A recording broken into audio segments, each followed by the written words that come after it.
Picture a Day Like This is, as you've already said, your fourth opera, and the previous two have been on a much, much larger scale. And I wonder, what was it that drew you back to the chamber scale where you began with Into the Little Hill?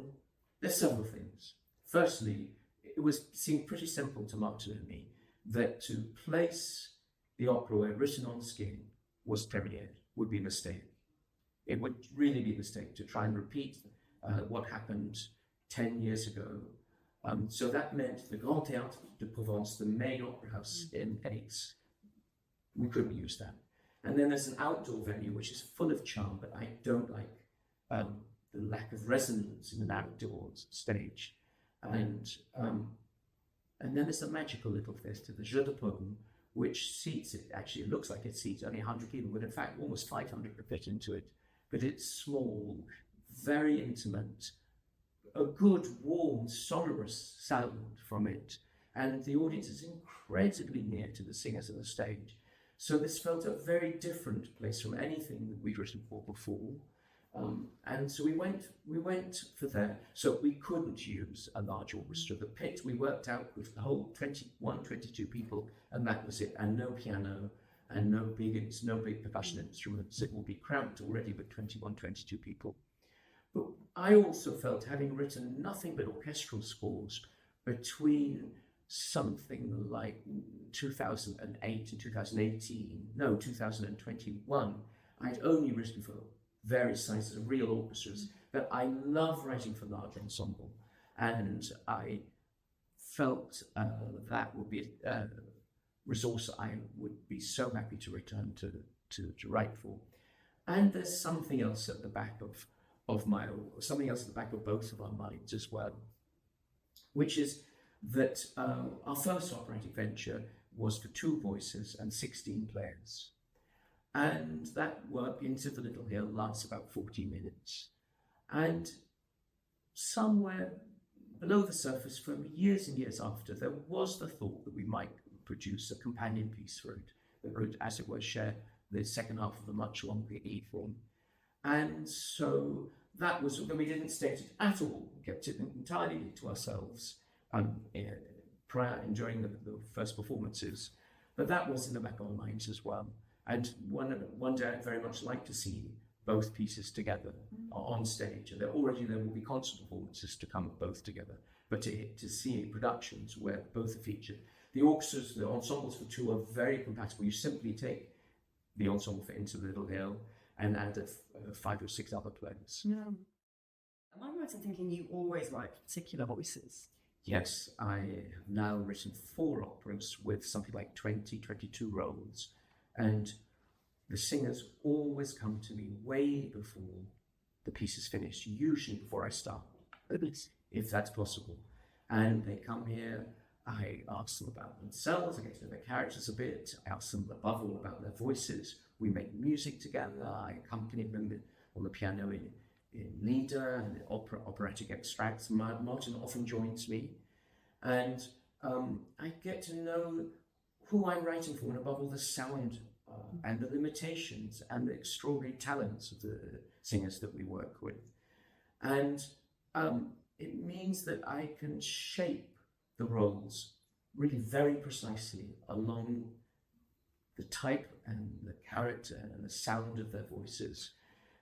Knowing all voices have weaknesses, knowing the no-go areas, what they don't like to do, what they would do that they don't like to do, their great strengths, their favorite notes, how long their breath can last, in which register, how good is their staccato, their control of vibrato, all manner of things. I create a sort of user's manual, which I refer to while I'm composing.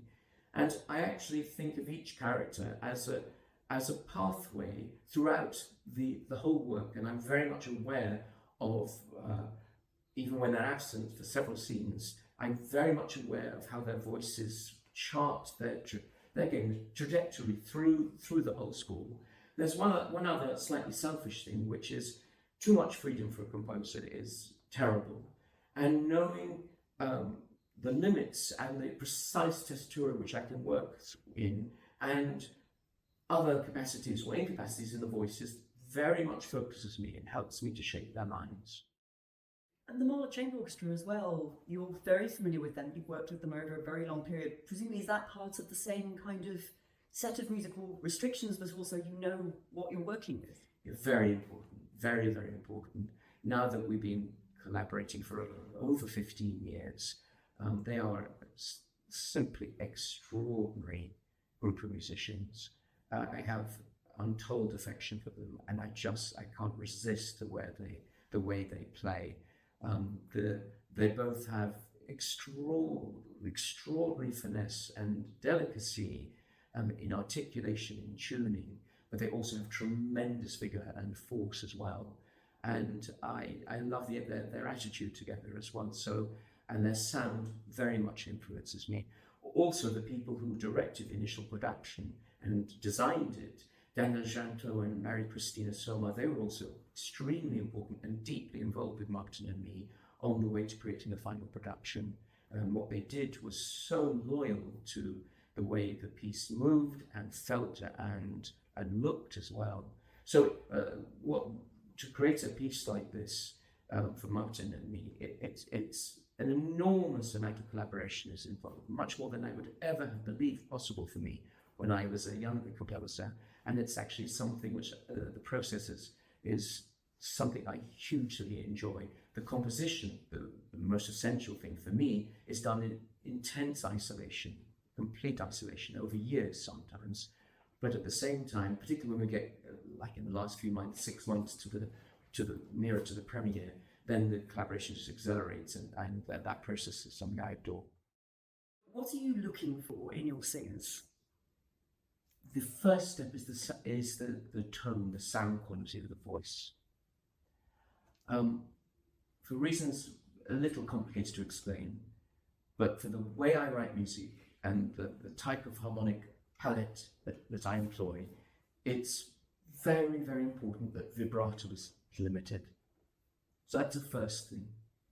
In other words, a voice which isn't completely lacking vibrato, but in which it's controlled and in which it's used for expressive purposes, and when it's used, it's not too wide, not too distorting. I find this in many recordings and concerts I've heard of, say, Baroque music, where the sound is very, very clear and focused. There are some voices which have a roundness, a beauty of sound in the way that they move through lines and the way that they use words. A form of vocal charisma, if you like, which is also, I can remember a couple of times, not specifically for this opera, where I've heard a soprano or a baritone, not expecting anything, and within 15 seconds just thinking, good God, that's amazing. I must treasure write for that person. And actually, I did end up writing for those people.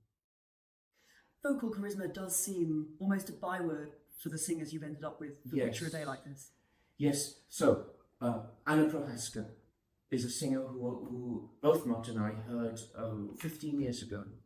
And I automatically thought, wow, what a beautiful voice, and what she does with lines and the way she shapes them. She's an incredible servant of the score. She's so faithful to exactly what's written, but she adds something which seems so true to whatever she sings. I've heard her sing Bach. It's just amazing.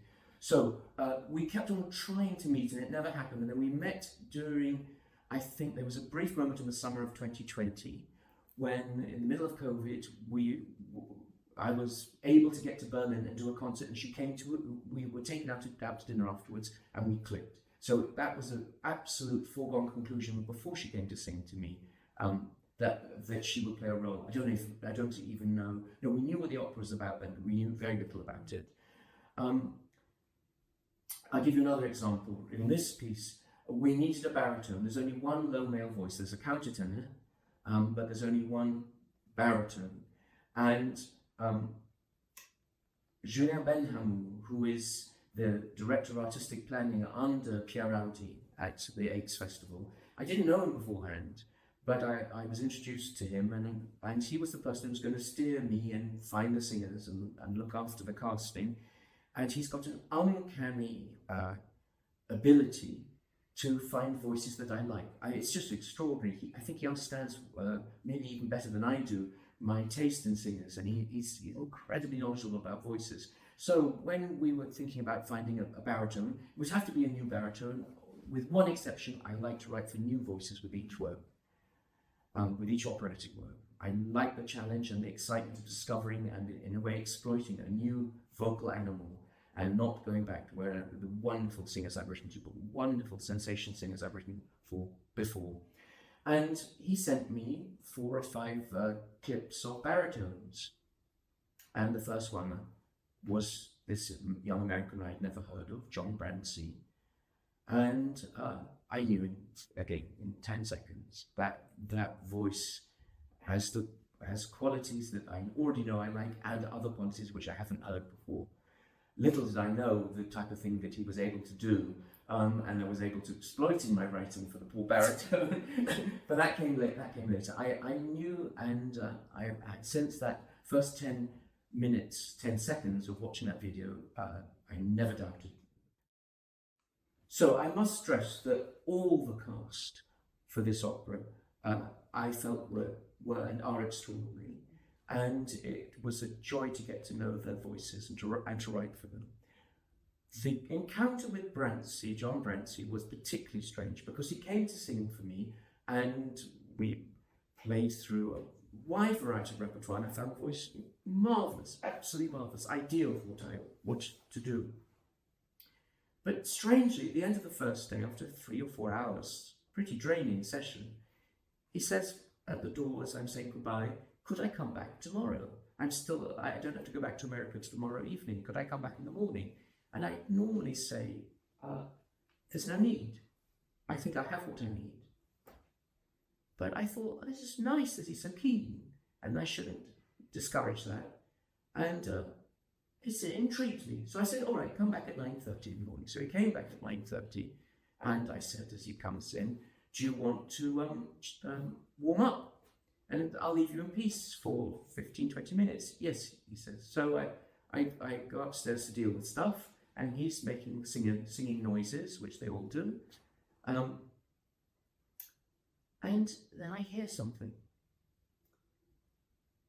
And I can't believe my ears, because he's doing a form of he's doing scales which start in the low baritone register, and which go up into the middle baritone register, and then the high baritone register, and the very high baritone register, and then he's broken through that, and he's in countertenor, and he's still going up in countertenor. Good God! And he's going down again, and he does it all in one breath, and I can't hear the break, which you would have in a voice normally. So I rushed down the stairs and said, "What on earth are you doing, John? Come to the piano." So I played him a series of lines, often in quite wide intervals, and asked him to imitate me. I often do that with singers, just to see how the voice behaves in register and how the timbre transforms across tessituras. And I couldn't believe that he was able to sing over almost 3 octaves, like a rainbow, completely smoothly. And the idea came to me immediately. I knew that there was a scene in which there's a person the second encounter of the woman, she meets someone who has the phony happiness of drugs, because sadly his life has been ruined by terrible things that have happened to him, and he's demented, and when he's under the drugs he seems peaceful and indeed in some weird way blissful, and then the drug wears off and he's terrified, demented. And as a sort of musical metaphor, with this eerie, strange sense of contentment that he has, I thought that as a vocal metaphor, these enormously wide lines which end up highest range of a countertenor and then go back to deep baritone without a break would be a sort of wonderful sonic bubble that would represent this never land, a strange world that his mind and heart is inhabiting when he's so-called contented. And not only did that inspire me vocally, but the whole shape of the scene and its sound world, and the way that these halos of very high smooth lines are accompanied harmonically and timbred in the orchestra, transformed and made the complete sound world of the scene, the thought did occur to me that who on earth, I've never heard anything like this, who on earth would ever be now or in the future perhaps be able to do this in this way? But I thought it's just too wonderful for me to not just exploit it. And so, hey, too bad about the future. I'm going to go through.